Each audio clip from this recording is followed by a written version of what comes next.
Buenos días, hermanos, que el Señor les bendiga. Sean bienvenidos una vez más a la casa del Señor. Quiero invitarles a que se puedan poner de pie y que puedan abrir sus Biblias en el libro de Primera de Tesalonicenses, capítulo 5. Primera de Tesalonicenses, capítulo 5. Vamos a leer el versículo 16, 17 y 18. Cuando usted lo tenga, ¿me puede dar un fuerte amén? Amén. Amén. Leemos la palabra del Señor en el nombre del Padre, del Hijo y del Espíritu Santo. Estad siempre gozosos, orad sin cesar, dad gracias a Dios en todo, porque esta es la voluntad de Dios para con vosotros en Cristo Jesús. Oremos. Padre, en el nombre poderoso de Jesús, queremos ser agradecidos contigo, Señor. Como dice tu palabra, dándote gracias a ti en todo. Gracias te damos, Señor, porque hoy pudimos despertar, pudimos levantarnos, Señor, y sentir el viento, sentir el calor. Muchas gracias, Señor, por este privilegio que tenemos de poder estar sanos, de poder caminar y de poder encaminar nuestros pies a este lugar. Muchas gracias porque nuestro corazón hoy decidió estar aquí, Señor, pero es porque tu Espíritu Santo es el que pone el querer como el hacer. Muchas gracias, Señor, por tu presencia en nuestras vidas. Muchas gracias, Señor eterno, porque la salvación llegó a nuestras vidas. Muchas gracias porque tú has sido bueno y porque sabemos que para siempre es tu misericordia. En esta hora, Señor, bendice a mis hermanos que ya están acá, aquellos que por una u otra razón no pudieron venir hoy, Señor, bendíceles también allá en sus hogares, y aquellos, Señor, que aún no han tomado la decisión de congregarse, que tu Espíritu Santo siga moviéndose y que ellos puedan tomar una decisión, Señor, de poder acercar sus pies a una congregación y buscar tu rostro, Señor, buscar tu presencia. Es importante en este tiempo poder buscarte a ti, Señor eterno. Gracias, Señor, en esta hora por todo lo que tú has hecho por nosotros y por todo lo que harás. Permite que tu presencia descienda a este lugar con poder, que tu presencia llene nuestras vidas, que tu Espíritu Santo venga como un bálsamo sobre nosotros. Todo esto, Señor eterno, lo ponemos en tus manos, agradecidos en el nombre de Jesús. Amén y amén. Si usted puede permanecer de pie y vamos a cantar.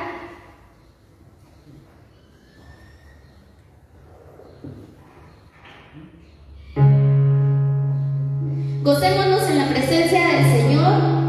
Él es bueno y dice su palabra que donde el Espíritu de Dios está, allí hay libertad. ¿Cuántos pueden sentir la libertad del Espíritu del Señor en sus vidas en esta mañana? Gracias al Señor porque Él está aquí. Él desciende con poder. Él es nuestro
Él es un Padre de amor y de misericordia.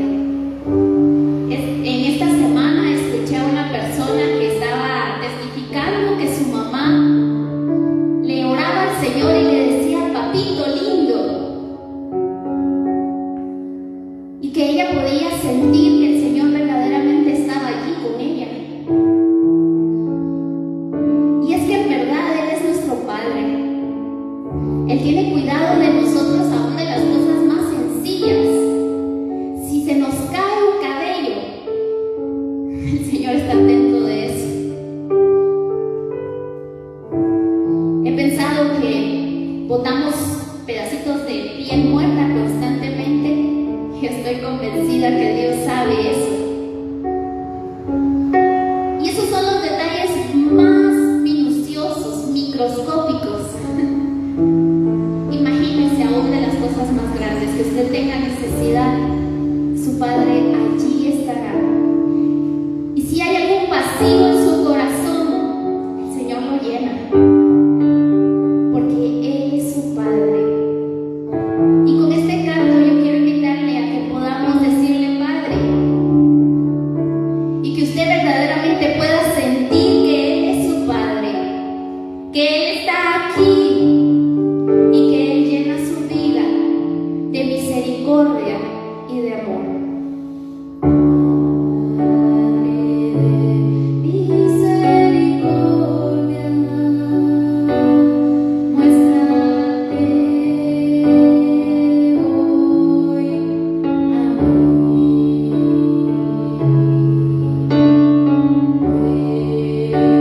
Te quiero con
Damos gracias al Señor porque su presencia es derramada en este lugar y en nuestras vidas.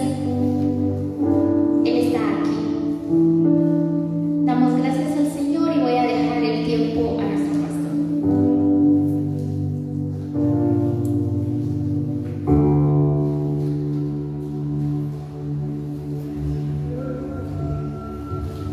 Buenos días, hermanos. Es un gusto saludarles a cada uno de ustedes. Qué bueno verles. Qué bueno que pudieron hacer el esfuerzo de estar hoy aquí. También damos un cordial saludo a aquellos que nos están viendo en Facebook. Que Dios les bendiga, que Dios les guarde. Es un privilegio tenerles con nosotros. Por favor, pongámonos de pie.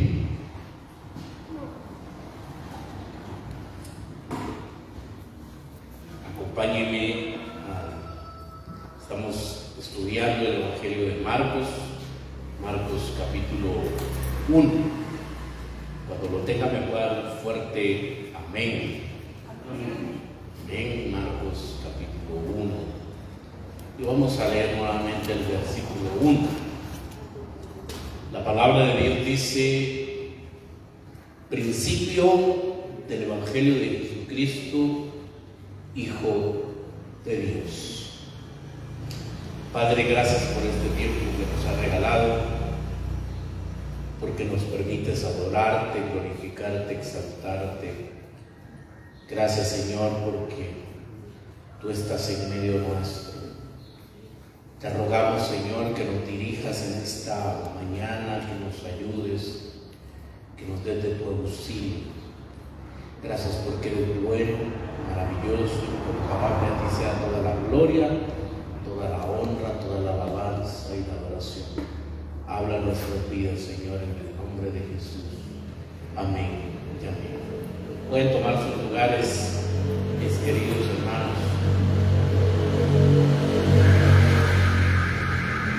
Hace 8 días que comenzamos con el estudio del Evangelio de Marcos. Yo no sé si usted tuvo la oportunidad, y si no, le animo a que lea todo el libro de Marcos. Son 16 capítulos. En una sentada se lee uno el Evangelio. Ahora, si usted lee un poquito más lento, pues va a dar un poquito más de tiempo, pero se lee. Yo le invito a que lea la palabra, mi hermano y mi hermana, y que lea todo el Evangelio para poderlo entender de una mejor manera. Si usted lo hizo, se va a dar cuenta de que, como lo expliqué hace 8 días, el Evangelio de Marcos va al grano, ¿sí? Si usted revisa los primeros capítulos del Evangelio de Mateo, empieza con las genealogías, ¿verdad? Es un poco pesado leer todos los nombres, es un poco complejo. Marcos no, el Evangelio va al principio del Evangelio de Jesucristo, Hijo de Dios. ¡Pum! Va al grano, y usted se da cuenta, mi querido hermano, de que todo el Evangelio así es como se puede leer, se observa el Evangelio de esta manera. El título, como vimos, o este pasaje que leímos, tiene 3 grandes palabras claves, vitales para tratar de entender, o para entender de qué trata la obra. Vimos hace 8 días qué es el Evangelio, entender cómo se entendía en el siglo I. Dijimos que era una buena noticia, y también vimos lo de Cristo, ¿sí? Dijimos que Jesús, Cristo, no es el apellido de Jesús, ¿no? Algunos piensan que es el apellido, por eso es Jesús, Jesús el Cristo o Jesucristo, ¿no? Explicamos de que Cristo quiere decir el ungido, el escogido.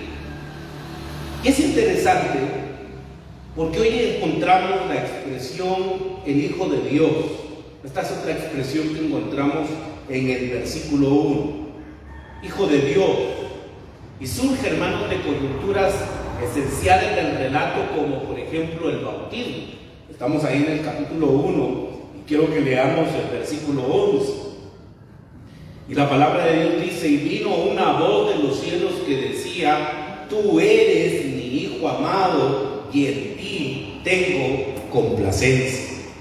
Aquí podemos observar, mis queridos hermanos, entonces el relato del bautismo y cómo se oye la voz del Padre que dice: tú eres mi Hijo amado y en ti tengo complacencia.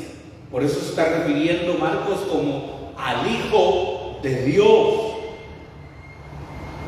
La transfiguración es otro evento importante. Vamos al capítulo 9 del Evangelio de Marcos. Capítulo 9 y versículo 7.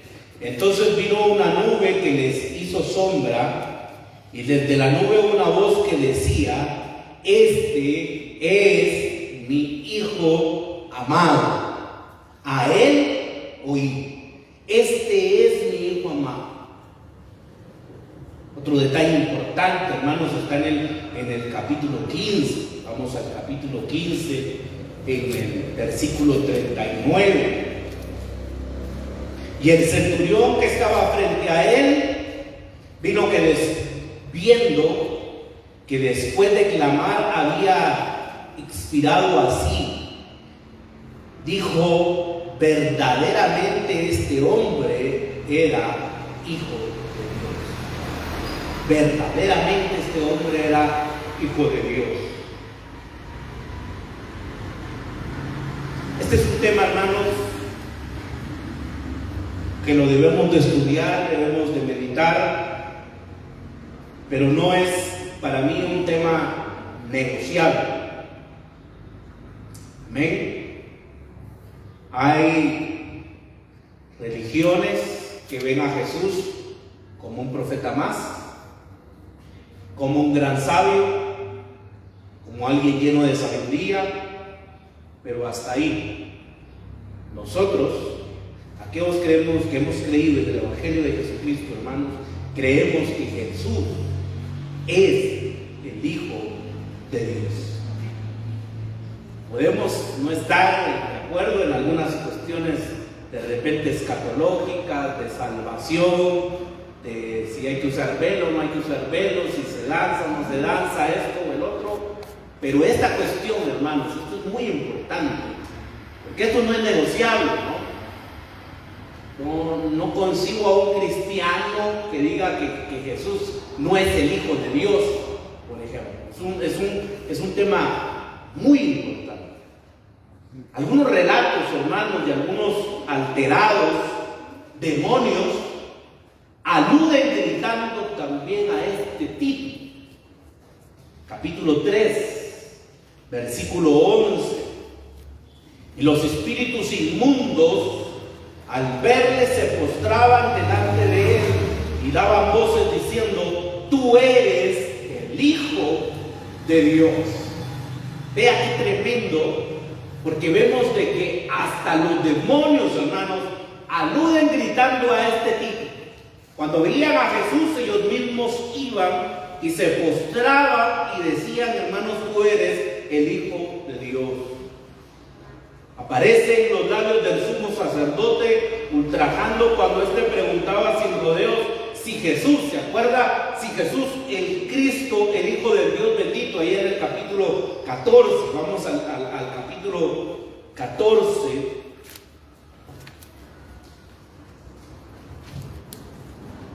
versículo 61.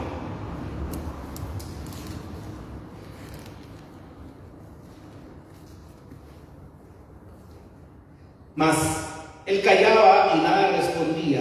El sumo sacerdote le volvió a preguntar y le dijo: oiga, este era el conflicto. ¿Eres tú el Cristo, el Hijo del bendito? Sigamos leyendo, versículo 62. Y Jesús le dijo, ¿qué dijo Jesús? Yo soy, y veréis al Hijo del Hombre sentado a la diestra del poder de Dios, y viendo en las nubes del cielo. Para Marcos, ser el Cristo, el Hijo de Dios, es exactamente lo mismo. Cuando habla de Cristo y habla del Hijo de Dios, es exactamente lo mismo. En la proclamación, entonces, hermanos, del Evangelio, hemos de analizar de nuevo lo que son las buenas nuevas del mensaje sobre Jesucristo. Hace 8 días nos quedamos pensando en qué creemos nosotros que es el Evangelio, porque probablemente hay cosas que pensemos que sea el Evangelio y tal vez no lo son. Estamos como la gente del siglo I, pensando que Jesús probablemente iba a ser como un libertador, pero ellos se dieron cuenta que no era como ellos lo pensaban. Los falsos evangelios, hermanos, siguen abundando y debemos de tener cuidado, y por eso debemos de entender, hermanos, qué es el evangelio, qué significa Cristo, qué significa que Él sea el Hijo de Dios, porque hoy están abundando, hermanos, otros evangelios, falsos evangelios. El mundo secular, hermanos, los políticos prometen como los emperadores de la antigüedad. Los pobres y los oprimidos no dejan de serlo. El odio, hermanos, y los prejuicios siguen bien instalados en nuestras comunidades. El mundo religioso y el Evangelio de Jesucristo ha quedado reducido muchas veces solo a buenos consejos. Se les dice a las personas que han de ser bondadosas, que sonrían mucho, amar a todas las criaturas, pensar positivamente y procurar sentirse bien con uno mismo. Y algunos creen que esto es el Evangelio. Pero el verdadero Evangelio, hermanos, de Jesucristo es algo mucho más radical y explosivo, porque tiene que ver con la obra redentora de Dios en Jesús, que pone de relieve el amor de Dios para con los seres humanos y el juicio sobre el pecado humano y la maldad satánica. En la corona, hermanos, de espinas y la vergüenza de la muerte, podemos ver la corona de majestad y la victoria de Dios.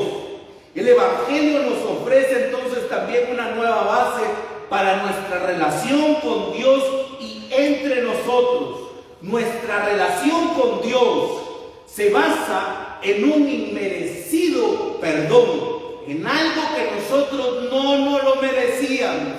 Aún los desobedientes discípulos que abandonaron a Jesús en el Getsemaní, por ejemplo, hubo uno que hasta dijo que no le conocía y salieron sapos y ranas de su boca y toda la cuestión, ¿verdad? Porque salieron maldiciones, otros hermanos amordazados por el temor.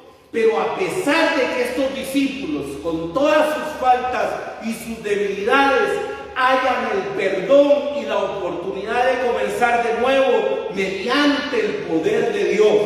Eso es parte, hermanos, del Evangelio. Saber que a pesar que nosotros somos pecadores, que tenemos muchas fallas, el Evangelio, hermanos, nos ha sido dado entonces por gracia, por medio del sacrificio de Cristo. La muerte de Jesús da a luz nueva humanidad basada en la fe en Él y no en las limitaciones biológicas de clanes y de tribus. Crea una comunidad basada en la compasión y un nuevo sentido integral de la familia. Aleluya. Y esto es, hermanos, esto es una buena noticia para nosotros. El Evangelio no es solo para los del primer mundo. El Evangelio, hermanos, también es para el pobre, para el necesitado, para el oprimido. Es para toda raza, para toda nación, para todos es el Evangelio, porque nos ha sido por gracia.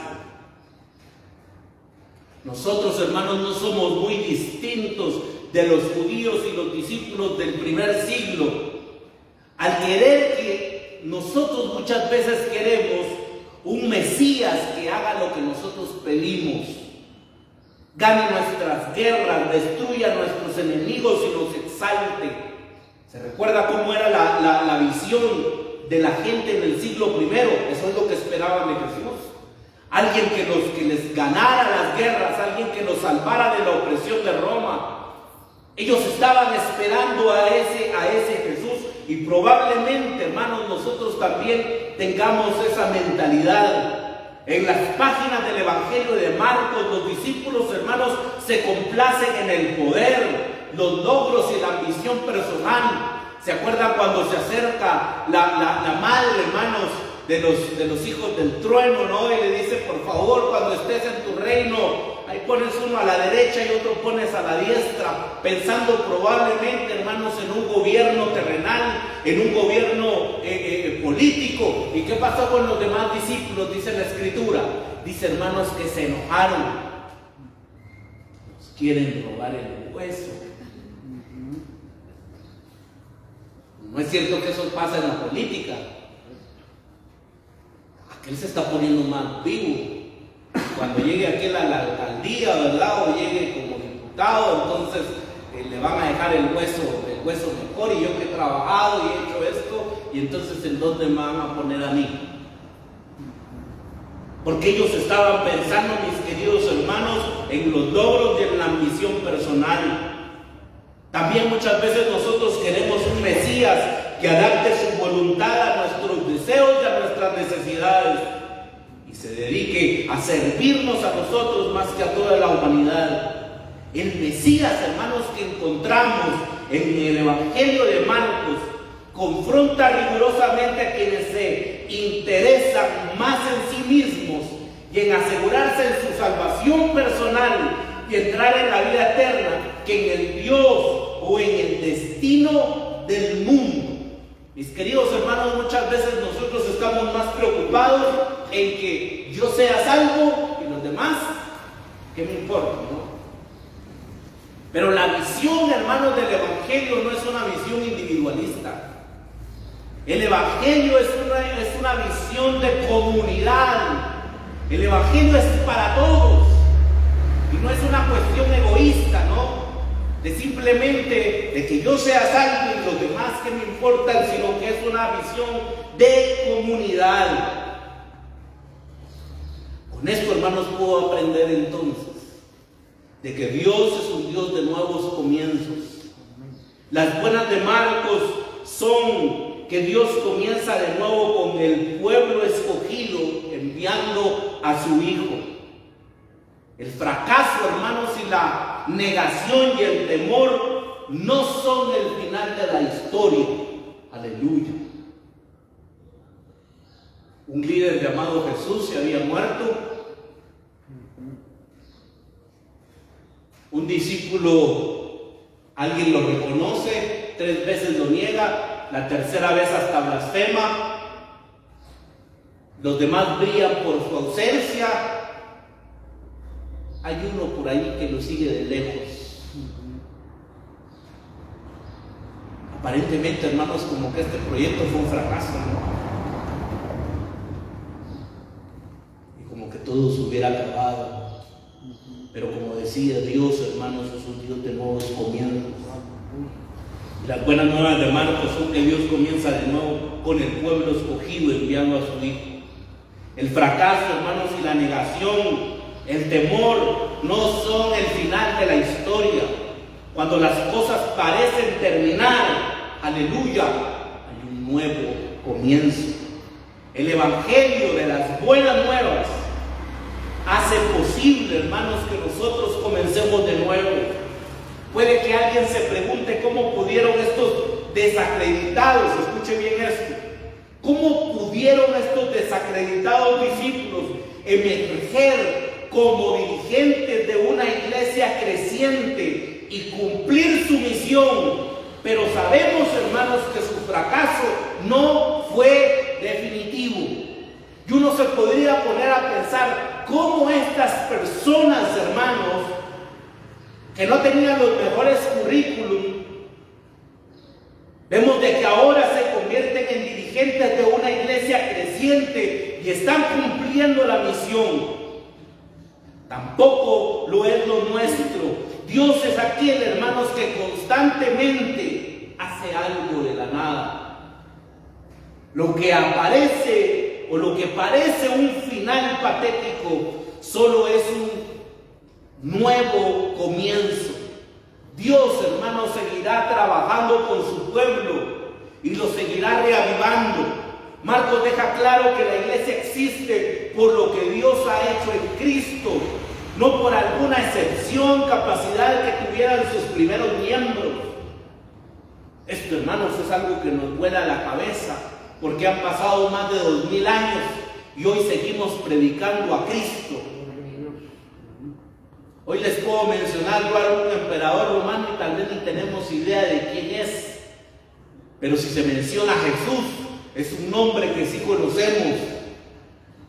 Y a pesar que este proyecto aparentemente fue un fracaso, Dios, que es un Dios de nuevos comienzos, levanta a estos hombres, los llena con su Santo Espíritu, hermanos, y empiezan entonces, como dice el libro de Hechos, son aquellos que están trastornando el mundo, dice el libro de Hechos. Están cumpliendo la misión de Dios. Por eso la salvación, lo decía, mis queridos hermanos, que no es entonces solo una cuestión individual, sino que es una cuestión comunitaria. Creo que el apóstol Pablo, hermanos, le hizo falta tiempo y vida para seguir proclamando el Evangelio. Algunos creen que el objetivo del apóstol Pablo era llegar hasta España. Imagínense, predicar el Evangelio. Y por eso digo, le faltó tiempo, le faltó vida, porque él quería seguir predicando el Evangelio.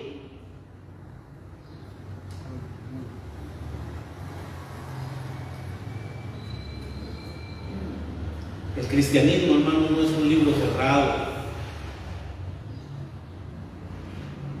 Y los lectores cristianos son el último capítulo de un constante relato de las buenas nuevas.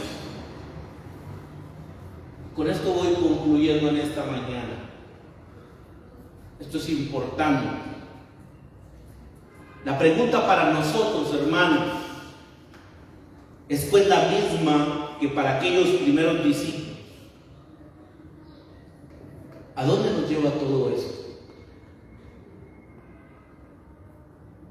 ¿A dónde nos lleva todo esto?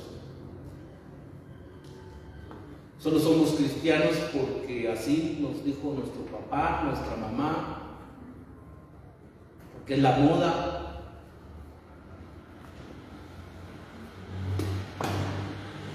La siguiente etapa, hermanos, es cosa nuestra. Escuche esto. ¿Cómo vamos a continuar la historia? ¿Estamos aquí, hermanos?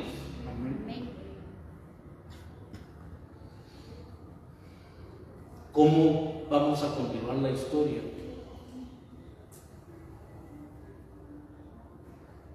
Estoy convencido, hermanos, que la historia de la iglesia no se terminó en el libro de Hechos. Continúa. Y le cuento algo. Usted y yo somos parte de la iglesia. Y por lo tanto, entonces es cómo vamos a continuar esta historia. Porque hay un saco, que me estoy refiriendo a los discípulos. El saco está muy grande, mis queridos hermanos. Pero con el poder del Espíritu Santo creo que lo podemos lograr. Y podemos predicar el Evangelio y expandirlo.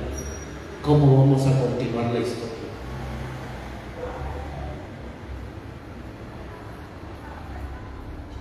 Ayer estuvimos en un 15 años y eso me preocupa. ¿Sabe qué quiere decir eso? Que ya no somos tan jovencitos.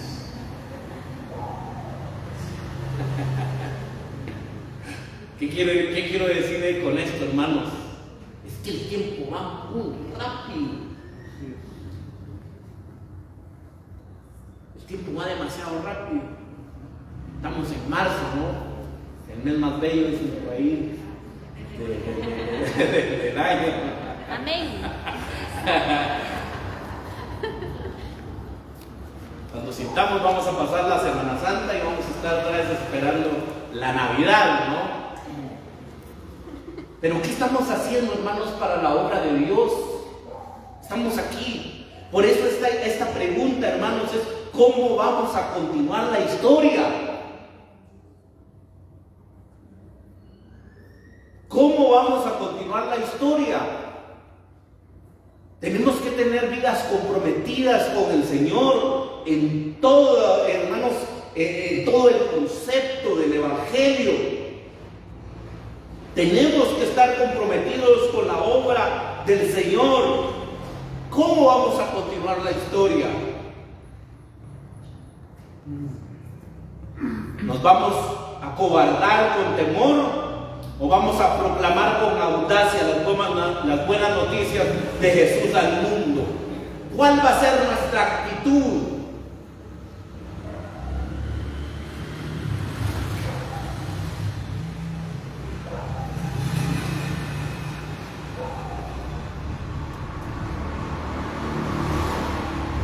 Mi papá me contaba una experiencia, me contaron en intimidad, pero él me dice, llegaron nuevos directivos a la junta directiva, entre ellos un católico, y él propuso que antes de que se iniciara la reunión, vea que antes que se iniciara la reunión se hiciera una oración. Y dice mi papá, para mí fue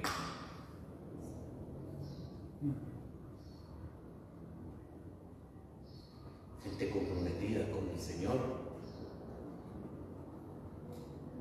Muchos estamos en un restaurante y les da vergüenza. Ay, ¿qué va a decir la gente si me miran orando? ¿Qué va a decir la gente si yo soy cristiano, evangélico? Por eso, ¿cuál va a ser nuestra actitud, mis queridos hermanos? ¿De ser cobardes, que nadie sepa?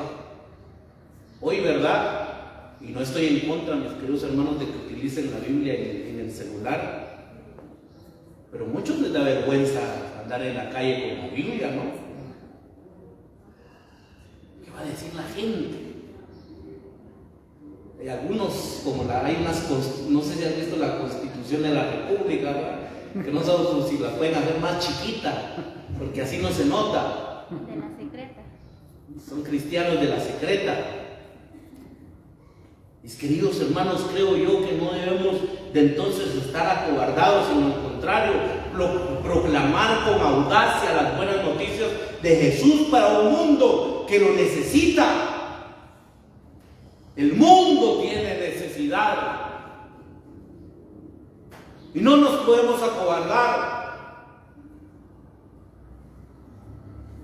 El día de ayer, hermanos, que me bajé del carro, alguien se estaba echando las cervezas ahí y me dijo, usted viene a predicar, usted es el siervo. Sí, le dije, a ver cuándo ora por mí. No le digo yo, en este momento voy a orar por usted. Y en ese momento yo oré por él. ¿Y qué pasa si a usted le va a suceder eso? Ore por mí. Pero vamos a un lugar privado, ¿verdad? Donde nadie nos mire. No, mis queridos hermanos, creo que no nos podemos acobardar. Como sucedió durante el ministerio de Jesús, también en nuestro tiempo muchos no creerán o intentarán acomodar a Cristo a sus imágenes personales diciendo quién es y lo que tiene que hacer. Quieren soluciones rápidas, ingeniosas y atractivas para sus problemas.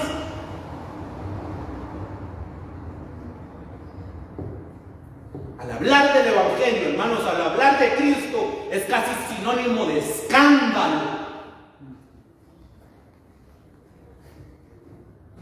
Y algunos quieren convertir la cruz, hermanos, en joyas.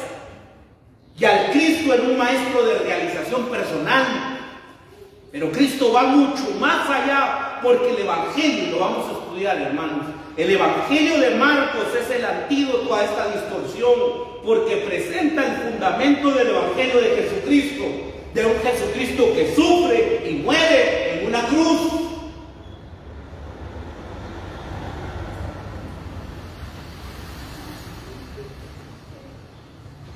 Un Jesús que muere, un Jesús que sufre y que va a una cruz.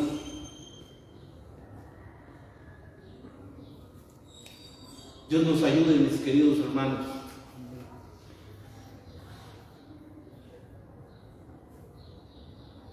Con esto voy concluyendo. Hay que concluir y no concluir. Hay un historiador que se llama Justo N. González. La iglesia cristiana, hermanos, y los cristianos fueron perseguidos. Les doblaban la cabeza, los tiraban ahí al Coliseo romano para que se los comieran los leones. Pero durante el emperador Constantino, hermanos, hubo algo interesante. Hay una gran discusión si Constantino realmente se convirtió o no se convirtió, o fue una estrategia política. Este no es el tema, no lo sé. Pero él dice que tuvo un sueño, una visión, fue la visión de la cruz. Y es interesante, hermanos, conocer la historia, porque ahora el emperador y el imperio romano, que era el que perseguía, hermanos, a los cristianos, ahora se convierte en un emperador cristiano y se convierte también en un imperio cristiano. Ahora los cristianos ya no eran perseguidos.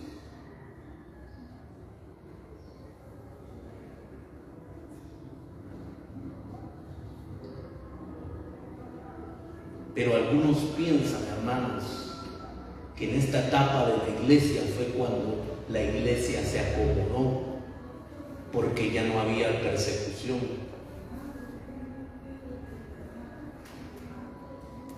¿Cómo es la actitud? Escuchen bien esto, de un evangelio que se vive en persecución y de un evangelio que se vive donde no hay persecución. ¿Estamos aquí, hermanos? Eso a mí me voló la cabeza, porque dije, ¿cómo es un evangelio vivirlo en persecución? Donde su cabeza está en juego, donde el ser cristiano sí le puede costar la vida.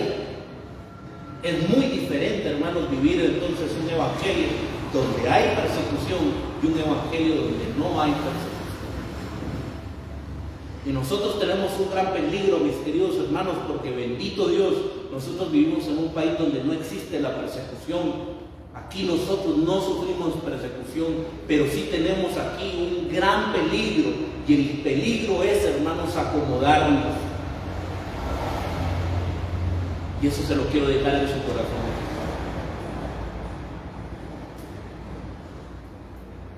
Porque el peligro es acomodarnos. No hay quien nos persiga. Hoy todos dicen que son cristianos, ¿no? Pero realmente, yo me ponía a pensar en una sociedad que nos está persiguiendo. El decir ser cristiano realmente le podía costar la vida a las personas.